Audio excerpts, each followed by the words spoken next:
Dementia क्या होता है and how can we diagnose it? हमारा जो ब्रेन है उसकी कार्यक्षमता जब हम जवान होते हैं तो बहुत अच्छी होती है, याददाश्त बहुत अच्छी होती है।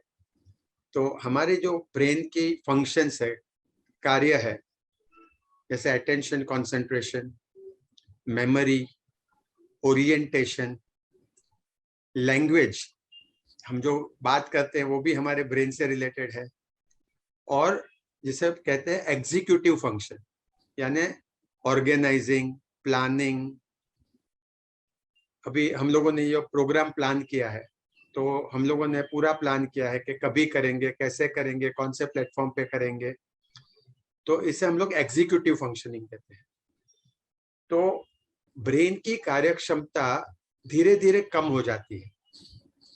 तो जैसे सभी को कैटरेक्ट होता है, किसी को 40 साल की उम्र में होता है, किसी को 60 साल की उम्र में होता है, किसी को 80 साल की उम्र में कैटरेक्ट होता है।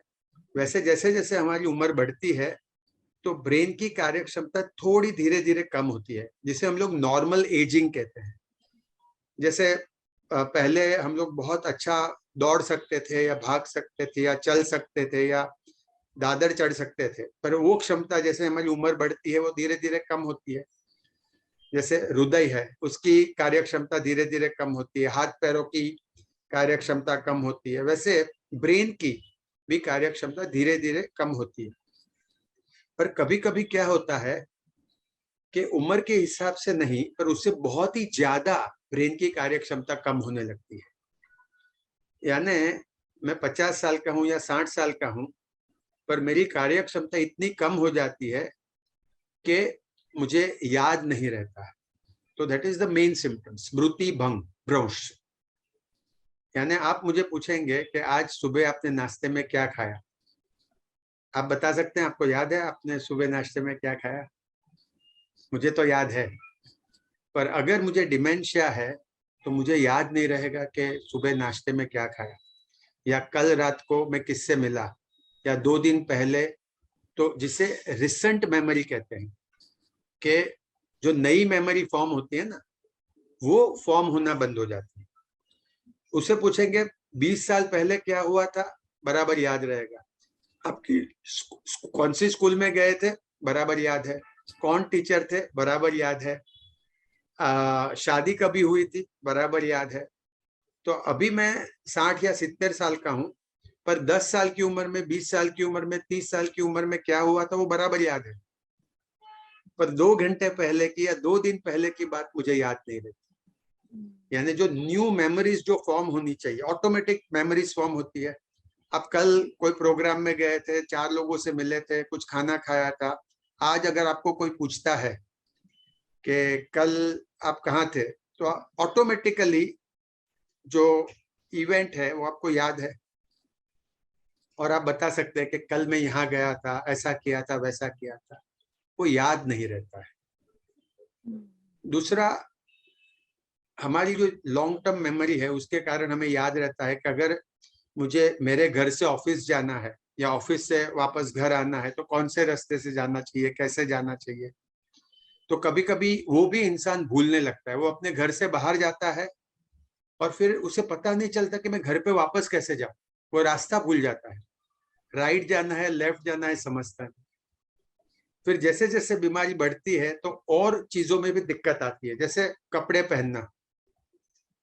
तो हम लोग तो इजीली सोचते भी नहीं है और कपड़े पहन लेते हैं बिना सोचे, मीन्स रिफ्लेक्सली हो जाता है। पर वो कपड़े पहनने में गलती कर लेता है, उल्टा पहन लेता है या दूसरे किसी का पहन लेता है। और समझो लेडीज है, घर में खाना पकाती हैं, तो वो भूल जाती हैं कि कैसे खाना पकाना चाहिए, तो गलत प्रोपोर्शन हो जाता है। यानी 2 इंसान का बनाना है तो बहुत ज्यादा या बहुत कम बना देते हैं, या तो नमक के बदले शक्कर डाल देते हैं या कुछ गलत मिश्रण कर देते हैं।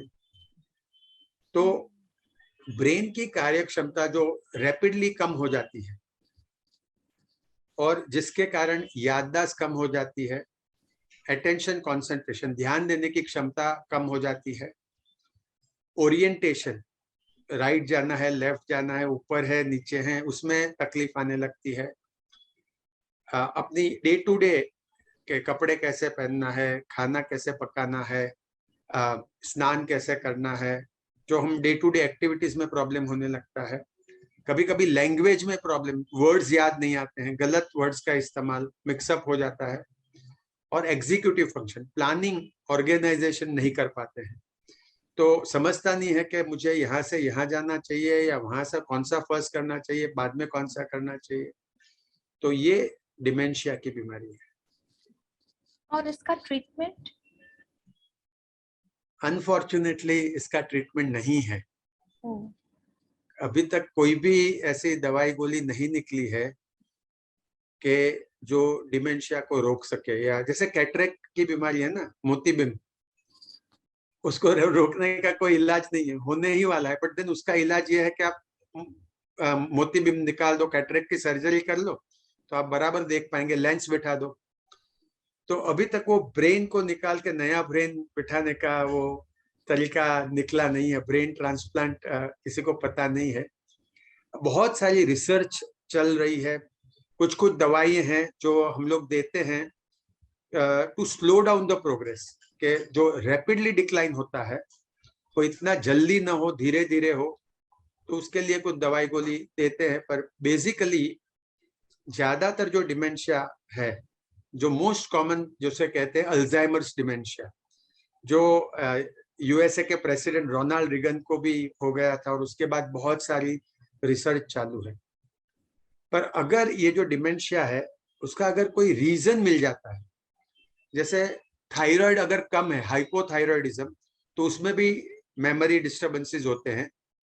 B12 डेफिशिएंसी है तो उसमें भी मेमोरी डिस्टर्बेंसेस होते हैं।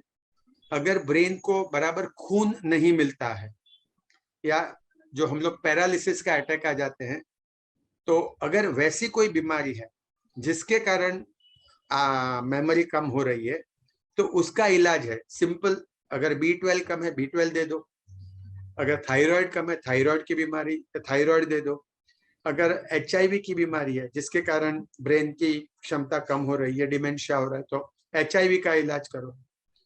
तो इसे हम लोग रिवर्सिबल डिमेंशिया कहते हैं, कि जिसका इलाज मालूम है तो वो इलाज कर सकते हैं। पर ज्यादातर पेशेंट को जो अल्जाइमर्स डिमेंशिया होता है उसका कोई इलाज नहीं है।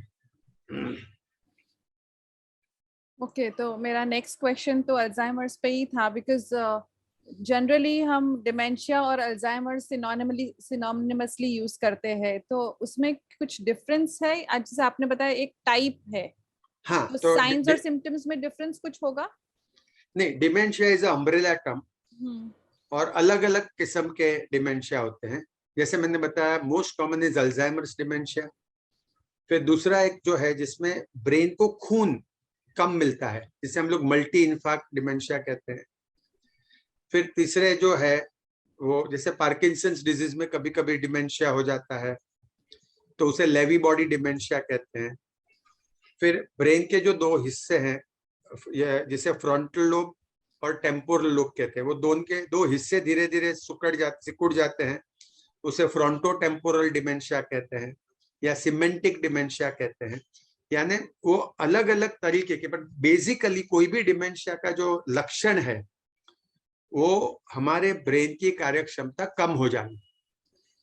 जैसे किडनी की कार्यक्षमता कम हो सकती है, लीवर की कार्यक्षमता कम हो जाती है, हार्ट की कार्यक्षमता कम हो जाती है, वैसे ही अगर ब्रेन की कार्यक्षमता कम हो जाती है तो उसे डिमेंशिया कहते हैं। और अगर उसका रीजन मिल जाता है, जैसे कि कोई डेफिशिएंसी है, तो वो करेक्ट करके उसका इलाज कर सकते हैं। पर अगर वो डीजेनरेटिव है, यानी वो हिस्सा धीरे धीरे खराब हो जाता है, इसका कोई कारण नहीं है, कारण पता नहीं है, तो उसको खाली स्लो डाउन कर सकते हैं, रोकने का कोई तरीका नहीं है।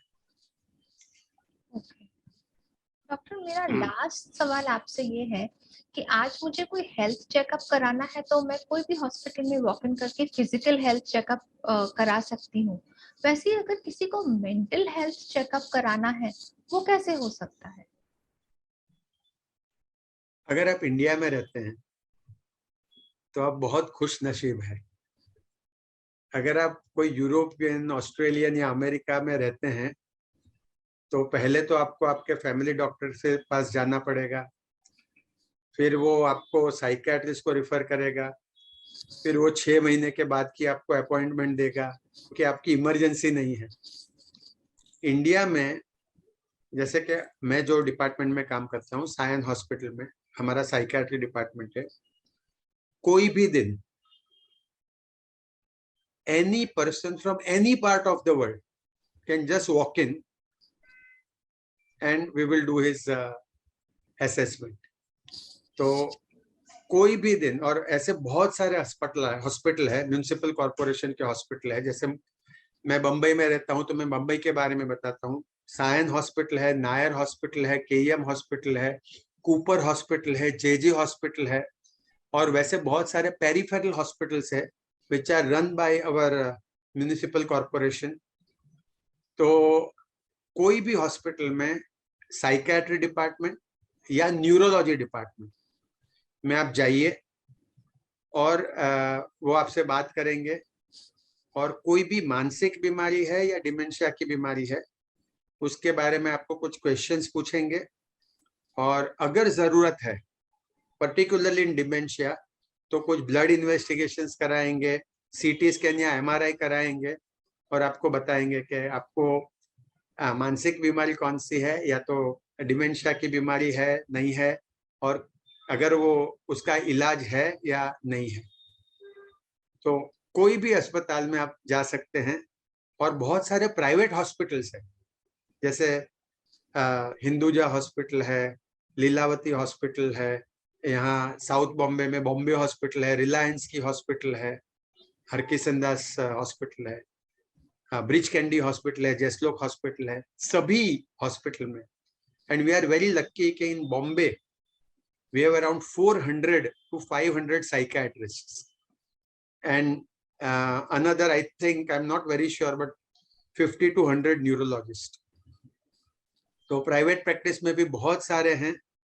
आप अपने फैमिली डॉक्टर से मिलिए, अगर आपका प्रॉब्लम सॉल्व हो जाता है, family doctors are equally competent, तो वो आपको बता सकते हैं कि आपको मानसिक बीमारी के कोई लक्षण है कि नहीं है, डिमेंशिया की कोई तकलीफ है कि नहीं है, और अगर उनको कोई डाउट होता है तो वो कोई भी साइकियाट्रिस्ट या न्यूरोलॉजिस्ट को आपको रिफर कर सकते हैं और आप कंसल्ट कर सकते हैं।